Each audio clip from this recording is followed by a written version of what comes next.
à Pommiers.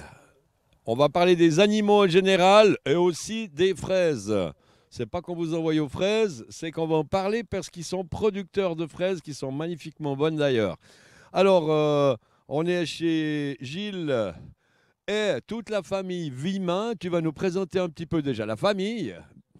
Alors, on est très enchanté de vous accueillir sur notre ferme bio, ici à Pommiers, une ferme très très diversifiée, avec plein de secteurs d'activité. Et puis, cette ferme, on l'exploite en association avec mon grand frère, David Vuillemin. Et notre exploitation, nous l'avons repris l'année passée en association à mon papa, Rémi. Donc on a une exploitation très très diversifiée puisque on exploite un domaine d'environ 60 hectares avec depuis quelques années de la brebis laitière. Ça c'est mon domaine d'activité. Je suis plutôt je m'occupe de la production animale et des grandes cultures. On a aussi juste derrière nous un poulailler mobile avec 250 poules. Et depuis quelques mois, on a des nouveaux résidents. Donc ce sont nos cochons dans notre porcherie mobile qui se trouve juste ici. Sinon, mon grand frère, lui, s'occupe de tout ce qui est culture spéciale, arboriculture et aussi légumes. Et toute notre production, quasiment la notre production, est commercialisée en vente directe, soit à la ferme ou au marché à Yverdon. Autrement, on a panier terre ferme aussi. Autrement, on a un domaine avec des grandes cultures où on exploite du blé, du tournesol, du soya, du maïs, des pommes de terre et de l'herbe. Alors voilà pour la présentation de notre exploitation. Ouais, alors votre ferme, on est au milieu des cochons. Là, ils aiment bien. Moi, j'ai des chaussures en cuir. Ils adorent ça. C'est omnivore, hein, donc ça mange tout. Alors, qu'est-ce que tu donnes à manger puisque on est devant cette remorque pour cochons. Mais qu'est-ce que tu leur donnes à manger en fait? Voilà, alors si on réfléchit par rapport à pourquoi est-ce qu'on s'est ajouté une activité sur une ferme déjà bien, d'un programme bien chargé, donc depuis qu'on a commencé à faire de la brebis laitière, ce que j'ai pas dit, c'est qu'on a aussi c'est une fabrication artisanale, donc transformation à la ferme. Et puis quand on fait du fromage, on a du petit lait. Et puis ce petit lait, d'autant plus du petit lait de brebis, on avait l'idée de le mettre en valeur. Et un des moyens pour le mettre en valeur, c'est de l'affourager à des porcs. Et puis comme on connaissait déjà un système pour les poules avec notre une heure mobile, notre poulailler mobile, on s'est dit on va réfléchir à un système un peu identique aussi pour les cochons. Donc on a créé cette porcherie mobile. On a découvert cette idée sur le journal Bioactualité qu'on reçoit une fois par mois. C'est un Suisse allemand qui a développé cette idée et on a conçu cette porcherie mobile dans l'atelier mécanique de mon cousin à Desmorais. Et puis voilà, on débute dans l'activité des porcs. Donc, cette porcherie mobile, sa particularité, c'est de déplacer en fait régulièrement les porcs, de les amener en fait dans des endroits où il y a de l'herbe. Donc, il y a l'idée de BioVaud, donc l'association vaudoise des producteurs bio.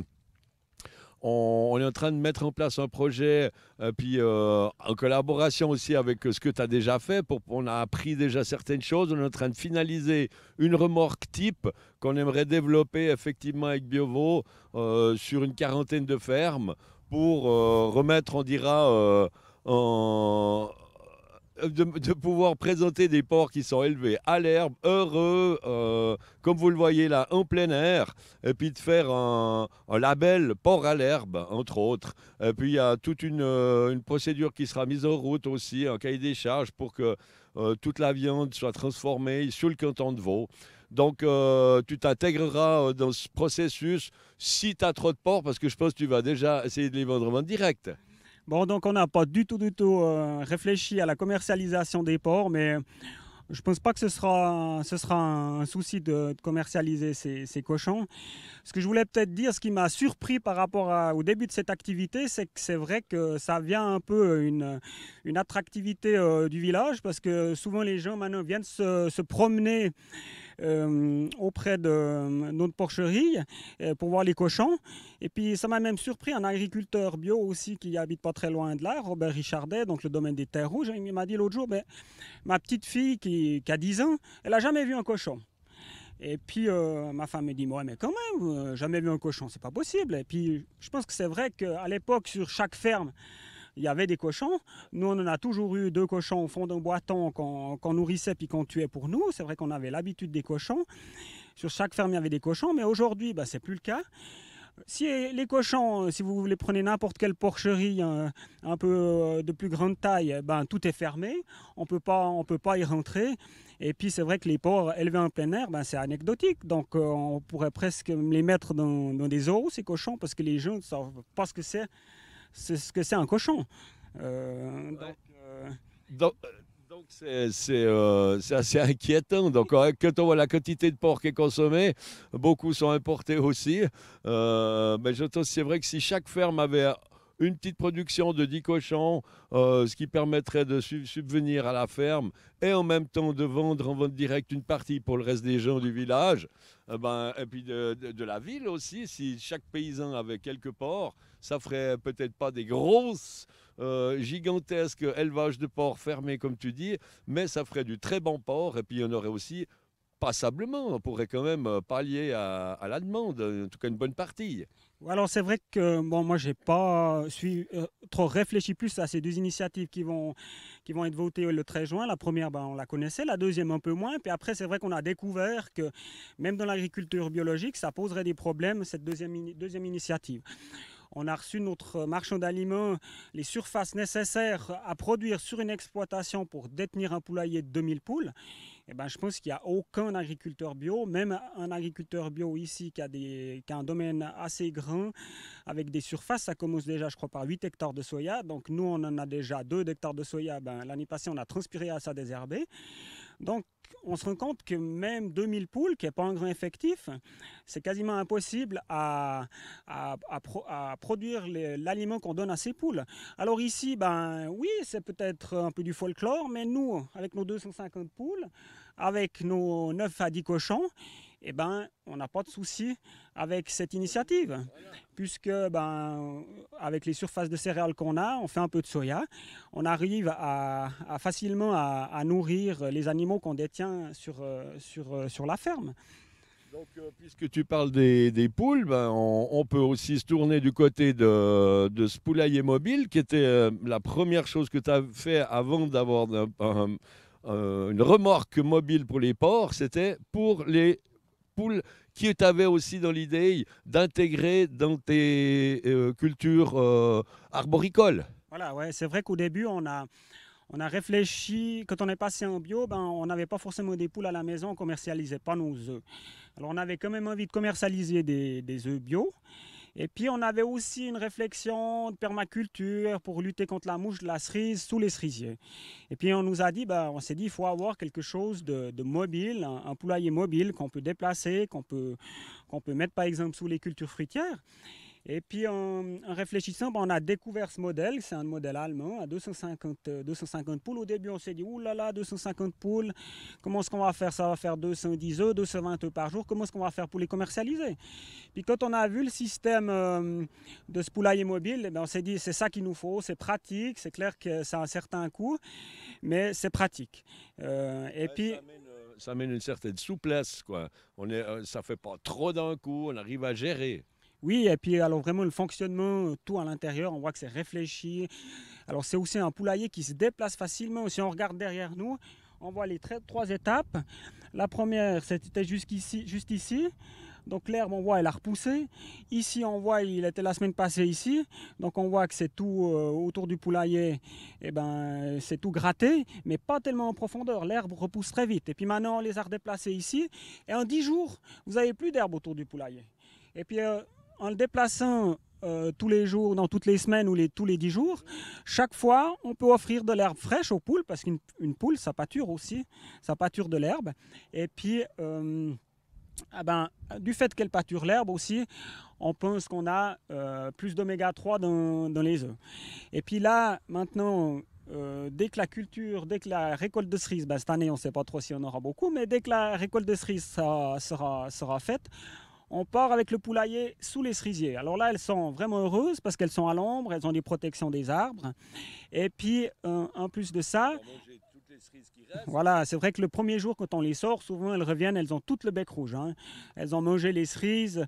Et puis là, on imagine, donc, dans le cycle de la mouche de la cerise, donc elle pique la cerise pourrie, elle tombe par terre.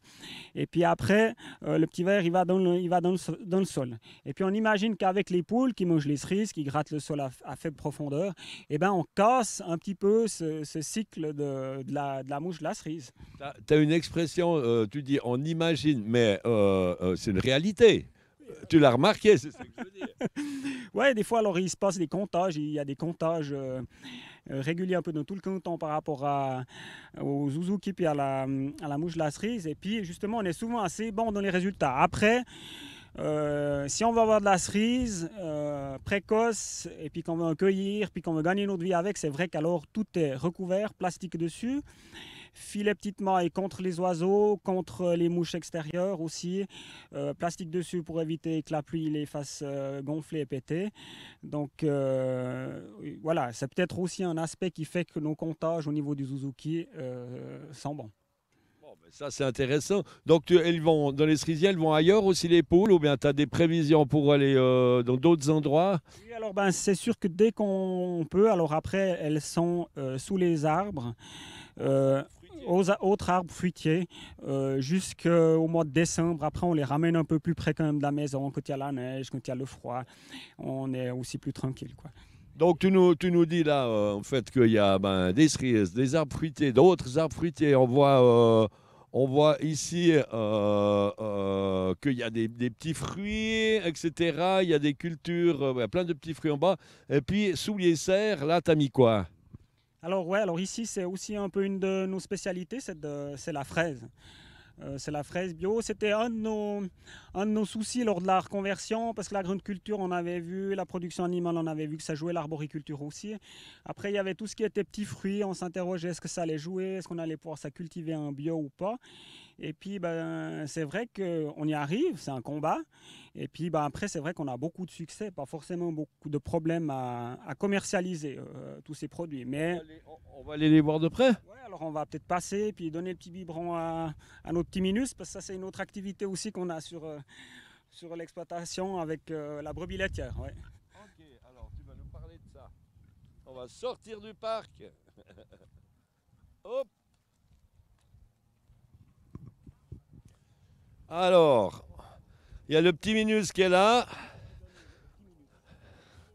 Voilà les enfants, comment tu t'appelles? Je m'appelle Chloé. Et puis toi? Je m'appelle Louis. Voilà. Alors Chloé, tu vas donner le biberon? Alors, explique-nous voir pourquoi il y a un petit agneau ici qui nous suit partout et puis qui ne s'échappe pas, il est tout content, il nous prend presque pour ses parents. En fait, il nous prend un peu pour ses parents. Il y a une raison, hein, puisque la maman, elle a certainement fait plusieurs petits, elle n'a pas voulu le garder, c'est un peu ça?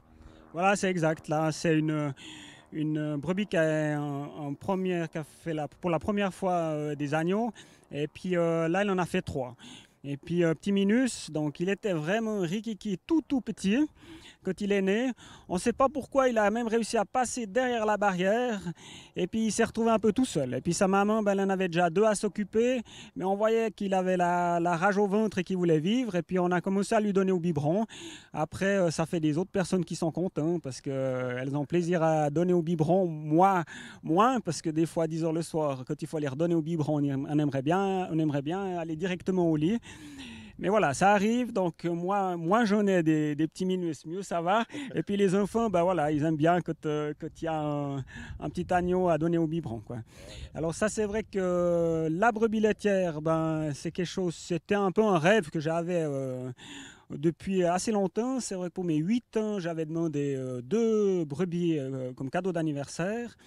Et puis dans cette affaire de la production laitière et puis du lait de brebis, de la fabrication à la ferme, j'ai aussi mon oncle qui est là-dedans, qui avait avant à l'époque une fromagerie à Yverdon, puis qui m'a toujours titillé, mais quand c'est que tu laiterais. Puis après, on s'est lancé. On s'est lancé là-dedans, dans cette aventure de la brebis laitière.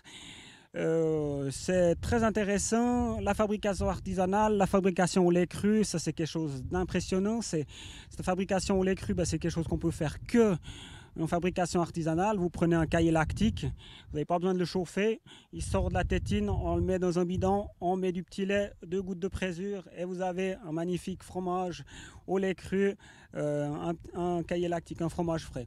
On fait aussi des pâtes molles, le lait sort de la tétine, on met les ferments à l'intérieur, on fabrique derrière. Ça c'est quelque chose, des fromages qui sont exceptionnels et puis qu'on peut faire que en fabrication artisanale.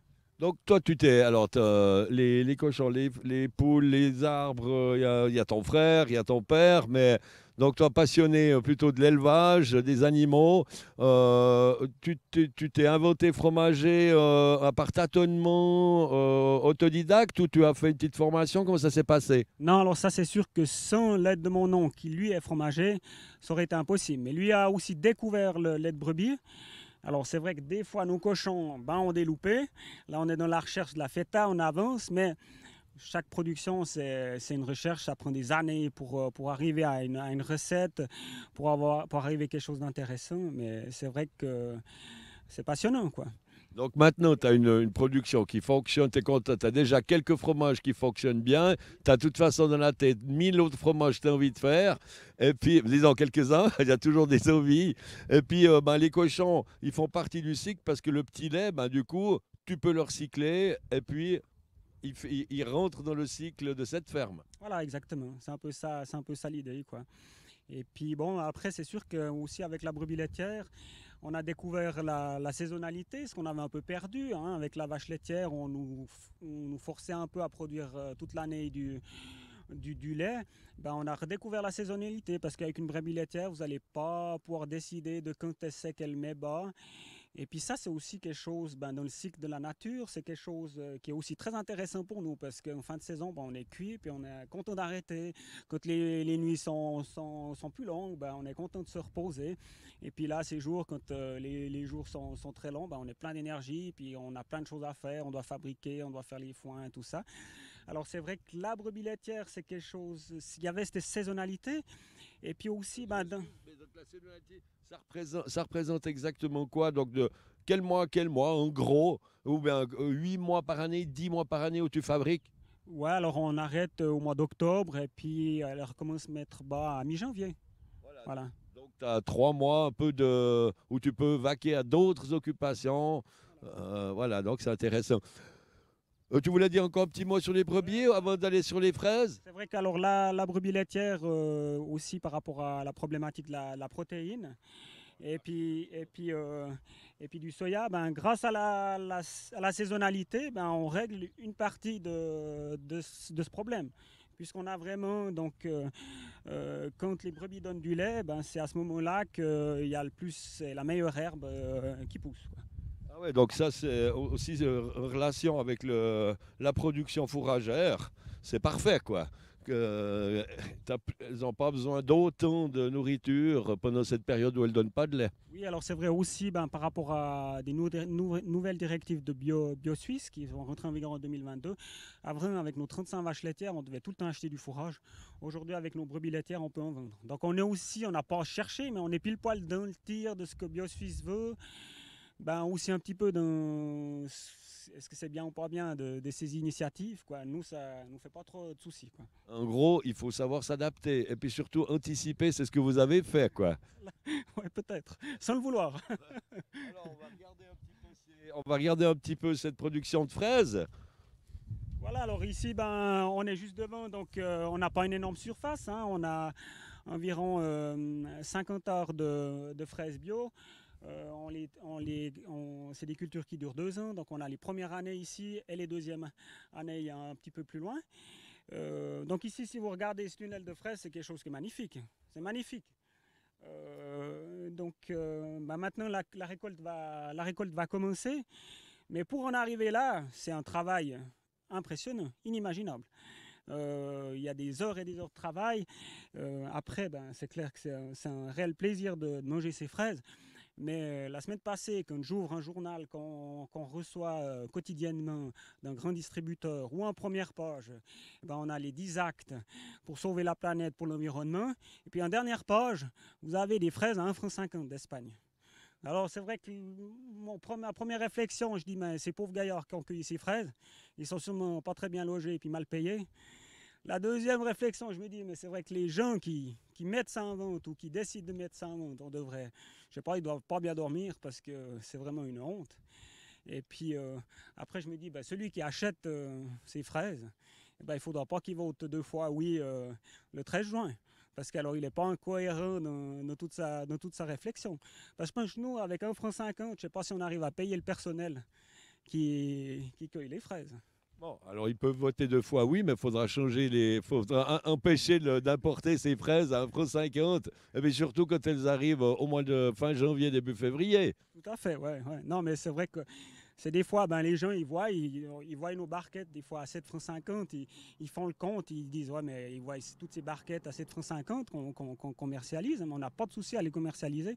Les gens les apprécient, quoi. On n'a que des remerciements pour ce qu'on fait. Et des fois, il y en a qui se disent, oh là là, toutes ces barquettes à 7,50 €, mais ils ne s'imaginent pas le travail qu'il y a là derrière pour arriver à produire une fraise bio de qualité. Parce que même si c'est bio, on est bien obligé que ce soit de qualité, quoi. Ça, c'est clair. Mais ce que je veux dire, c'est que les gens sont prêts à mettre le prix quand même parce qu'ils ont conscience de ça, qu'en achetant des fraises d'ici, ils participent à ce que les conditions s'améliorent en Espagne, en Italie ou je ne sais où, pour que les gens soient payés et logés décemment. Comme tu faisais remarquer, ce n'est pas le cas actuellement, c'est pour ça qu'on a des fraises à 1,50 €. Donc il faut qu'on arrive à changer les choses, mais pour ça, il faut changer notre manière de consommer. Ça, c'est sûr, quoi. Mais en tout cas, les gens, beaucoup l'ont compris puisque tu vends toutes tes fraises. Voilà, ouais. Alors, il y a d'autres producteurs qui font de l'autocueillette. Je crois un peu moins sur le coton de Vaud, des gens qui produisent des fraises pour la revente. Si ce serait vraiment une activité où on s'enrichirait, je pense qu'il y aurait plus de monde qui le ferait. En tout cas, ça participe à la biodiversité de votre ferme qui est hallucinante avec le nombre d'activités que vous avez. Mais dis-moi encore. Puis nous, on a le plaisir donc de pouvoir aller, quand on n'a pas besoin de faire de dessert, en fin de journée ou bien après le repas, on va dans les cultures. On a toujours quelque chose à manger, soit des fraises, après on aura des myrtilles, des cerises. Donc ça c'est des myrtilles là. Hein. Voilà, c'est des myrtilles, ouais. Ça c'est aussi un essai. Alors c'est laquelle de myrtille? Alors, bonne question. Alors ça, c'est plutôt le domaine de mon grand frère. Je ne pourrais pas vous dire la variété, mais c'est vrai que c'est intéressant des fois, l'agriculture bio-extensif et tout ça. Alors, on a 8 cochons, on a 250 poules, on a 2 tunnels de fraises, 2 lignes de myrtilles, 4 lignes de cerisier, un peu de salade ici, un peu. Puis tout d'un coup, sur un domaine de 60 hectares, je pense que lundi, on a 12 personnes qui travaillent. Ouais. Alors qu'un agriculteur du même village, avec 60 hectares, un agriculteur intensif, avec des grandes cultures, lundi, il va travailler à l'extérieur parce qu'il travaille à 100% à l'extérieur.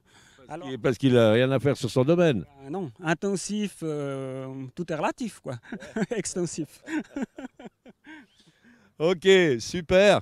Alors, on va se rapprocher de Petit Binus de nouveau. Et puis, je vais te laisser conclure en nous disant un petit peu ce que tu prévois pour le futur, puisque tu espères que où le monde va aller, quelle solution tu espères qu'on puisse trouver pour que tous nos enfants puissent continuer de vivre dans de bonnes conditions. Oui, alors c'est vrai que ici déjà, avec l'agriculteur bio, je pense qu'aujourd'hui, un agriculteur conventionnel que je ne veux pas critiquer, ça doit être assez relativement difficile cette période. Parce que c'est vrai qu'ils sont beaucoup pointés du doigt, je pense à tort pour bien des points. Après, c'est vrai que l'agriculture bio, nous on l'a aussi découverte. Au début, on a eu peur de se lancer là-dedans. Mais c'est la plus belle agriculture. Je pense que n'importe quel agriculteur aurait du plaisir à faire de l'agriculture bio, quoi. Et puis aujourd'hui, dans tout ce monde, si moi, j'aurais pas ça, si on ne serait pas un agriculteur bio, je ferais quoi? C'est difficile hein, de supprimer une voiture, de ne pas acheter des chaussures qui viennent de Chine aux enfants. C'est difficile d'être cohérent. Ben là, au moins, j'ai ma petite part de participation par rapport à cette problématique du climat en faisant de l'agriculture bio avec beaucoup de plaisir. Puis c'est vrai que toutes nos activités, si on s'est lancé dans les cochons, c'est parce qu'on a fait quelque chose où on a plaisir à le faire avec des cochons qui sont heureux. Eh ben, nous, on vous sent en tout cas très heureux d'avoir fait le choix du bio. Et puis, je crois que c'est un magnifique message. En tout cas, on vous remercie toute la famille. Et puis, on va passer la parole au plateau à Laurence qui va suivre cette émission sur les animaux. À tout bientôt.